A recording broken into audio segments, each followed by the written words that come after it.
She dropped a tiny German Shepherd puppy on my shop floor and stared at me like I was her last chance. We were in my corner store in Brooklyn, New York, and for a second it felt like the city went silent. The puppy didn't bark, didn't fight, didn't even try to stand.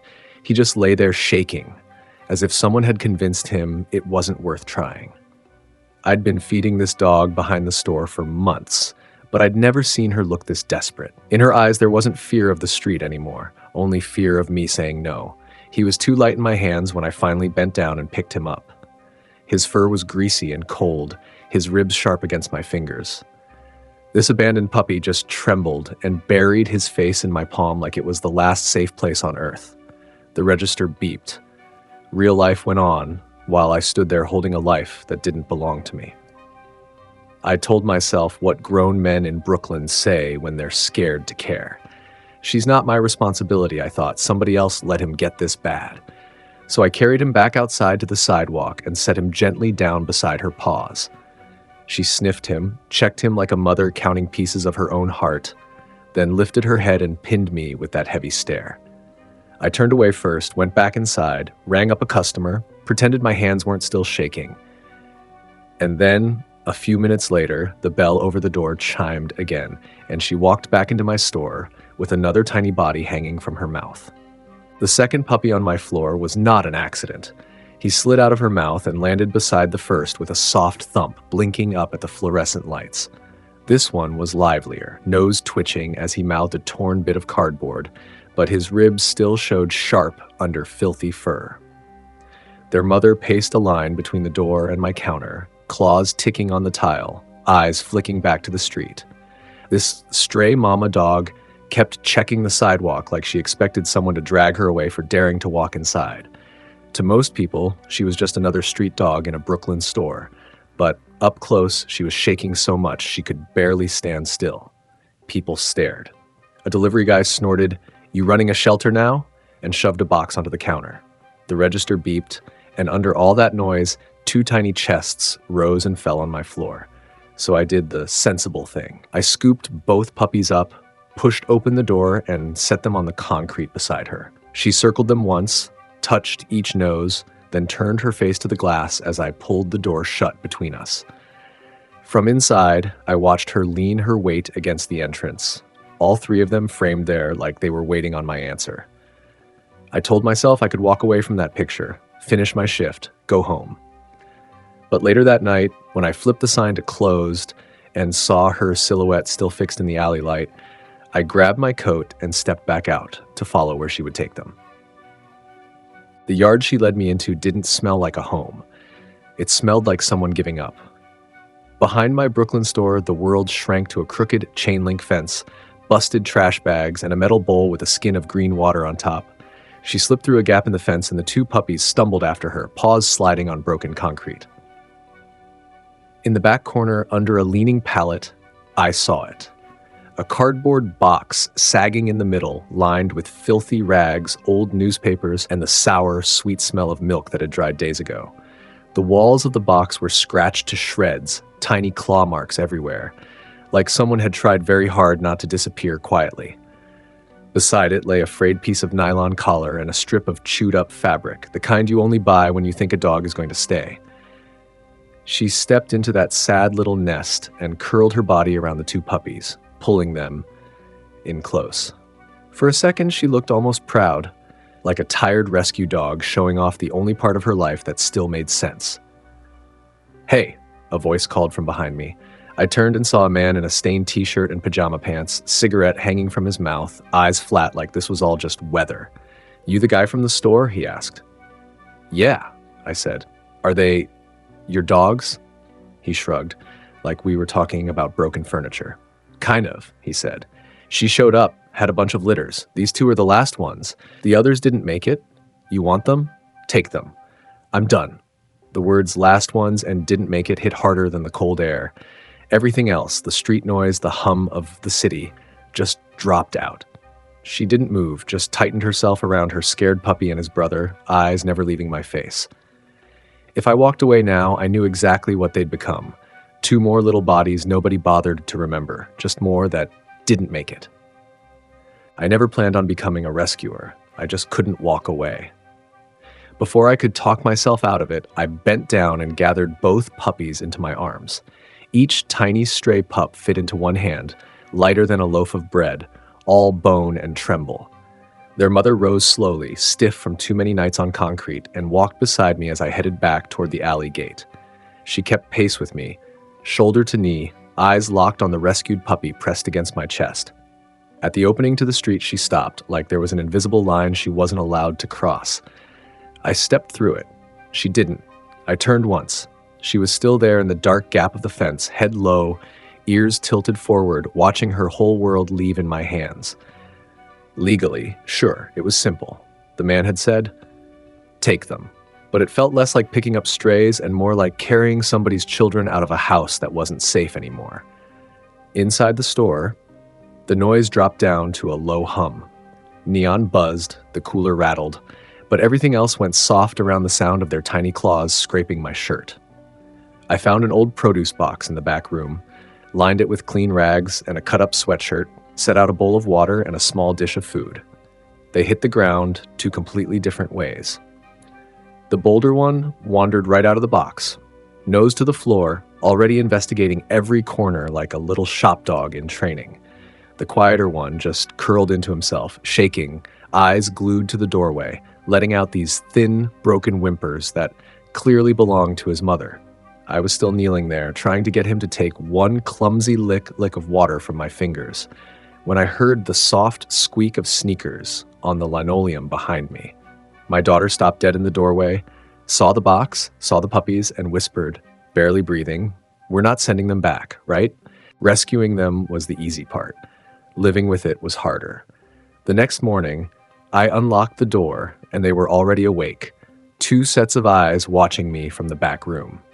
By the time I flipped the lights on, the bolder one had trotted out between the aisles like he owned the place, while the quieter, rescued puppy stayed half hidden behind a broom, blinking at the world. Customers noticed. Some people melted immediately, dropping to their knees to scratch soft ears and baby talk them between grabbing milk and bread. Others frowned, stepping wide around the leashless rebels in the aisle. "You know this isn't a shelter, right?" one guy muttered, shaking his head as he left. By noon, my landlord showed up, keys jingling like a warning. He eyed the puppies, then eyed my register total. "This is a store," he said. "Health codes, complaints, you don't need that headache."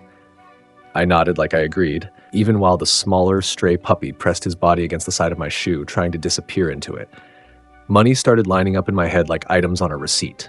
Food, vaccines, vet visits, rainy days when the shop barely broke even. But under all that math was the real problem. I wasn't scared of the bills. I was scared of letting them in and losing them anyway. Sometime in the slow stretch of the afternoon, the quieter one curled up and fell asleep with his nose resting on my boot, while his brother gently chewed on my shoelace like it was the most interesting thing in Brooklyn. Every few hours, their mother appeared at the glass door, staring in, tail low, just watching. She never stepped inside. She just checked. That evening, when I set down their bowls, the lively one rushed his food, but the smaller one only nudged it, gave a weak cough, and turned his head away for the first time.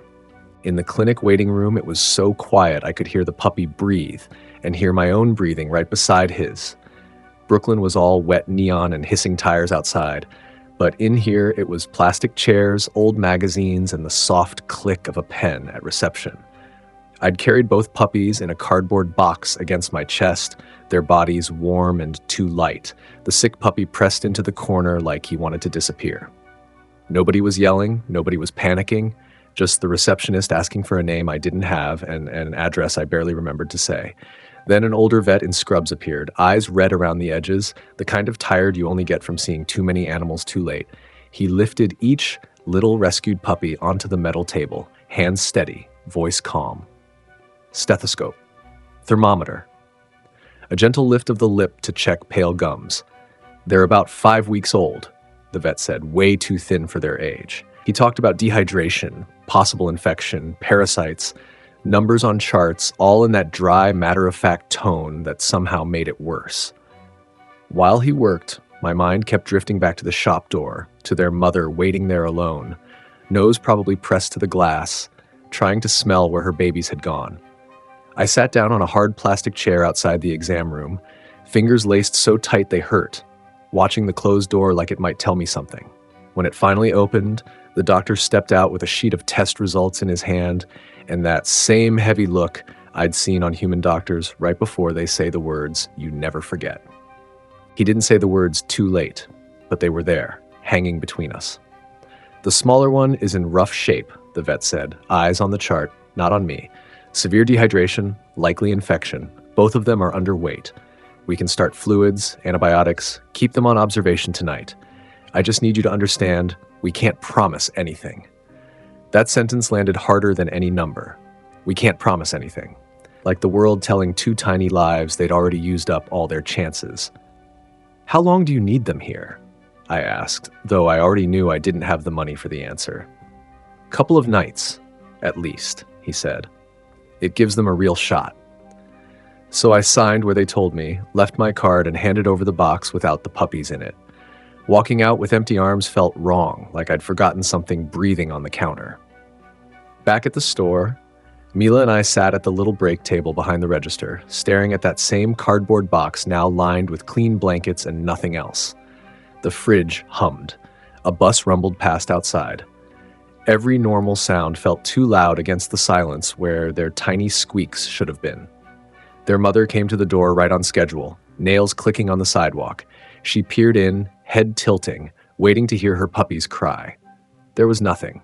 Just me, frozen behind the counter, feeling like I'd stolen her whole world and hidden it somewhere she couldn't reach. An hour later, I gave up pretending I could just wait for updates. I grabbed my coat again, locked up the dark, empty shop, and headed back through the wet Brooklyn streets toward the clinic, just to sit in that waiting room and be in the same building as those two little lives. Sometimes the loudest thing in the world is the silence of a monitor. The clinic at night was washed in that tired yellow light that makes everything look older. One receptionist scrolling her phone, a coffee machine humming in the corner, and me sitting there like furniture with an empty cardboard box at my feet. The vet finally poked his head out and jerked his chin toward the back. "You can see them for a minute," he said. His voice was kind, but that minute felt like a warning label. In the treatment room, the smaller rescued puppy lay on a thin towel under a strip of blinking green numbers. A clear line ran into his tiny front leg, tape wrapped clumsily around fur and skin. He didn't move when I whispered to him, just gave the slightest shiver, like even that took effort. Beside him, his brother was stretched out too, eyes half open, breathing shallow but steady, the braver pup still somehow hanging on. I rested my hand on the towel between them and felt memories I hate crash in. The time I walked past a shelter cage because I thought, I can't handle this right now, and 2 weeks later that kennel was empty. The way "too late" doesn't sound dramatic when it's real, it just sounds final. My throat was dry when I finally spoke. "I can't keep calling you the little one," I murmured. I touched the weaker pup's head. "Nico," I said quietly, like a promise. Then I slid my fingers to his brother. "And you're Rumi." The vet stood by the door, arms folded. "Critical hours," he said softly. "If Nico makes it to morning, his chances go way up."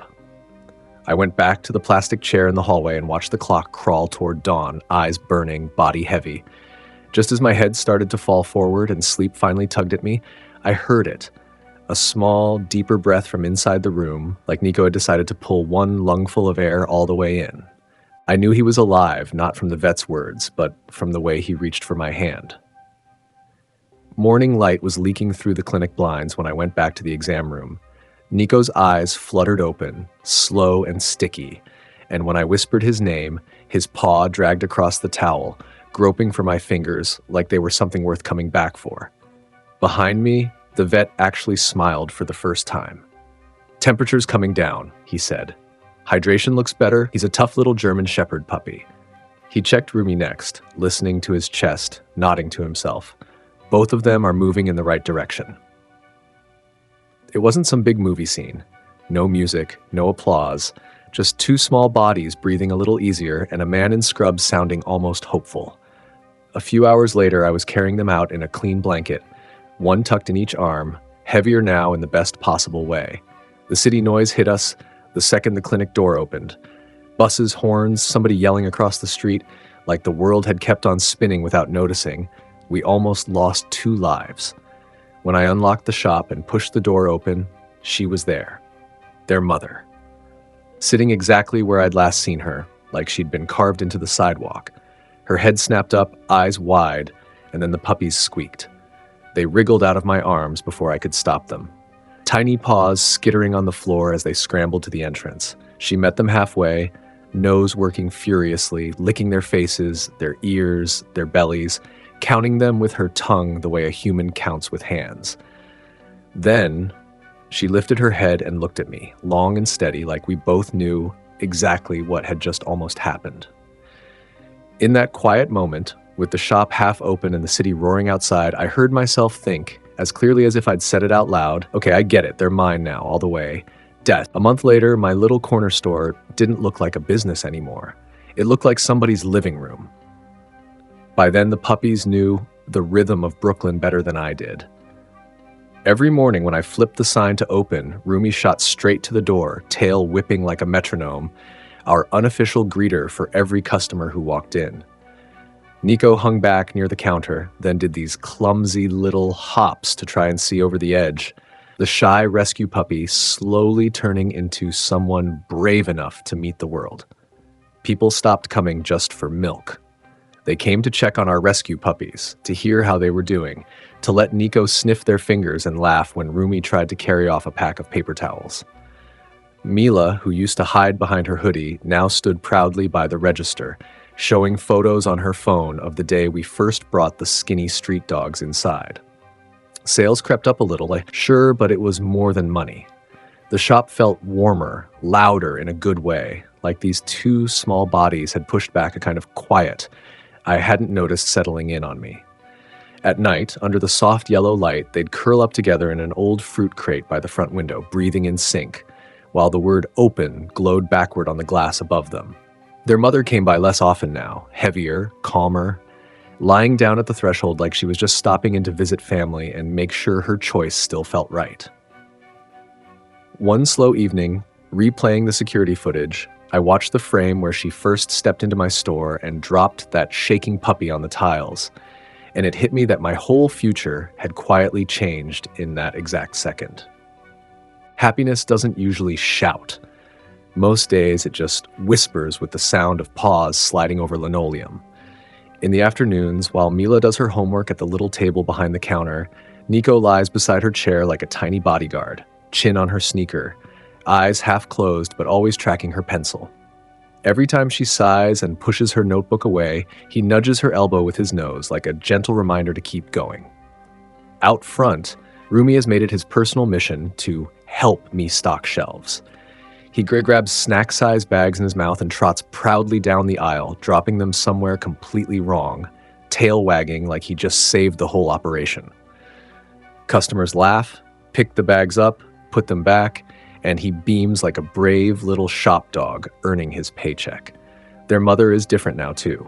The sharp edges of her ribs have softened under a coat that finally shines a little. Neighbors leave scraps and treats by the door, and she accepts them with a quiet dignity, then settles herself at the threshold, stretched out and calm, just watching her puppies live the life she chose for them.